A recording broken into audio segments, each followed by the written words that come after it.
అసలు అబ్దుల్ కలాం గారు తయారైంది దేనికో తెలుసా? మాటలోంచే తయారయ్యారు. వారే మహానుభావుడు పుస్తకం రాసుకున్నారు, ఇండామిటబుల్ స్పిరిట్ అని. ఒకానొకప్పుడు వారు నాకు బహూకరణగా పంపించారు ఆ పుస్తకాన్ని.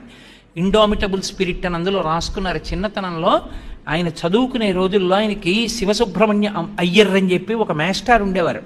తెల్లవారుజామున 5 గంటలకి స్నానం చేసి వెళ్ళి కూర్చుని 10 మందికే ఆయన లెక్కలు నేర్పేవారు. స్కూల్లో పాఠం చెప్పేవారు. ఆయన పాఠం చెప్తూ చెప్తూ పక్షి ఎలా ఎగురుతుందో బ్లాక్ బోర్డు మీద బొమ్మలు వేశారు. ఎలా కూర్చుంటుంది, ఎగిరేటప్పుడు ముందు రెక్కలు ఎలా ఎత్తుతుంది, శరీరంతో అంతటితోటి శరీరాన్ని పైకెత్తి రెక్కలు అల్లారుస్తూ శరీరాన్ని ఎలా తిప్పుతుంది, తోకతో అది ఎలా దిశని మార్చుకుంటుందో చెప్పారు. అన్నీ చెప్పి ఆయన పిల్లల వంక తిరిగి, మీకు అర్థమైందా ఆ పక్షి ఎలా ఎగురుతుందో అని అడిగారు.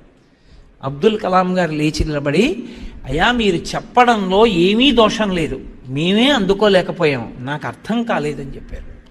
షహబాష్, అది టీచర్ అంటే. ఆయన రాసుకున్నారు అక్కడ సర్వేపల్లి రాధాకృష్ణన్ గురించి, నాకు 2 తల్లులు అని రాసుకున్నారు. వాళ్ళ అమ్మగారి గురించి ఎంఎస్ సుబ్బలక్ష్మి గారి గురించి రాశారు. రాస్తూ ఆయన రాసుకున్నారు అక్కడ.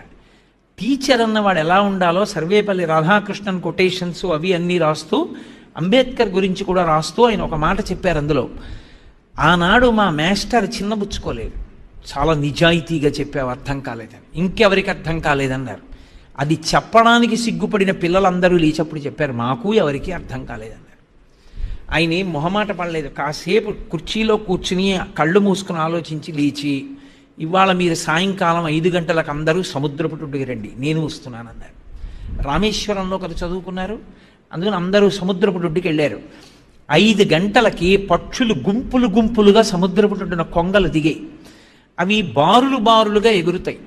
ఆ కొంగ మళ్ళీ బారులు బారులుగా లేచినప్పుడు ఎలా లేస్తున్నాయో, ఎలా ఎగురుతున్నాయో, ఎలా దిశ తిప్పుకుంటున్నాయో అన్ని చూపించి చెప్పారు.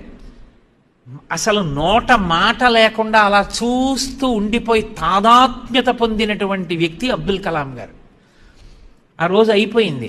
మర్నాడు తెల్లవారుజామున ఒక డిసిప్లిన్ అంటే చెప్తున్నాను, తెల్లవారుజామున 4 గంటలకి లేచి మహానుభావుడు స్నానం చేసి అయ్యర్ దగ్గరికి వెళ్ళి 1 గంట సేపు పాఠం విని 5 గంటలకు ఇంటికి వచ్చి తండ్రితో కలిసి అరబిక్ స్కూల్కి వెళ్ళి ఖురాన్ నేర్చుకుని మళ్ళీ ఇంటికి వచ్చి సైకిల్ వేసుకుని రామేశ్వరం స్టేషన్కి వెళ్ళి ఆగకుండా వెళ్ళిపోయే ధనుష్కోడి మెయిల్లోంచి విసిరేసిన న్యూస్ పేపర్ల కట్ట తీసుకుని సైకిల్ మీద రామేశ్వరం ఊరంతా పంచిపెట్టి తల్లి పెట్టిన పలహారం చేసి 2వ ప్రపంచ యుద్ధంలో గోధుమలు దొరకకపోతే పెట్టిన రొట్టెలు తిని స్కూల్కి వెళ్ళి చదువుకుని ఇంటికి వస్తే లేట్ అవుతుందని స్కూల్ నుంచి సైకిల్ వేసుకుని రామేశ్వరం అంతా వెళ్ళి పేపర్ డబ్బులు వసూలు చేసి ఇంటికి వచ్చి రాత్రి దీపం పెట్టి ఆ దీపంలో చదువుకునేవారు.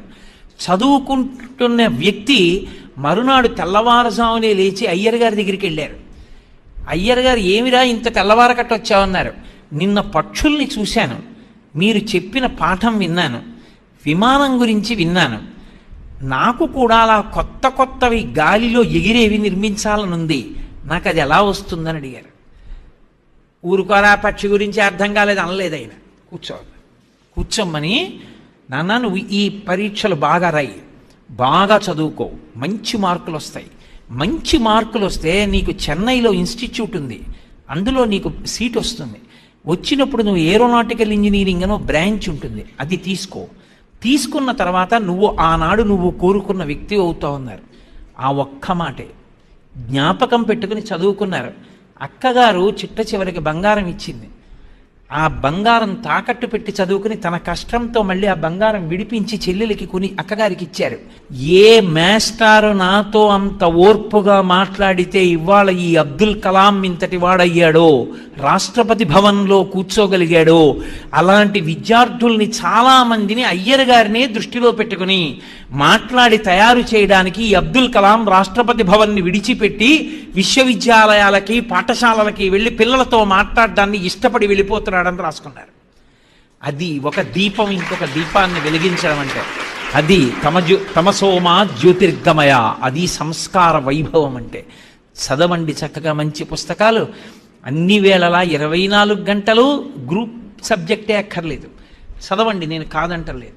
దాంతోపాటు సంస్కారం ఇచ్చే పుస్తకాలు చదవండి, మహాత్ముల్ని దర్శించండి. తిరువాయూరు వెళ్ళి సుబ్బలక్ష్మి గారి సంగీత కచేరీ విన్నారు. సంతానమని తన స్నేహితుడితో కలిసి ఒకప్పుడు కలాం గారు.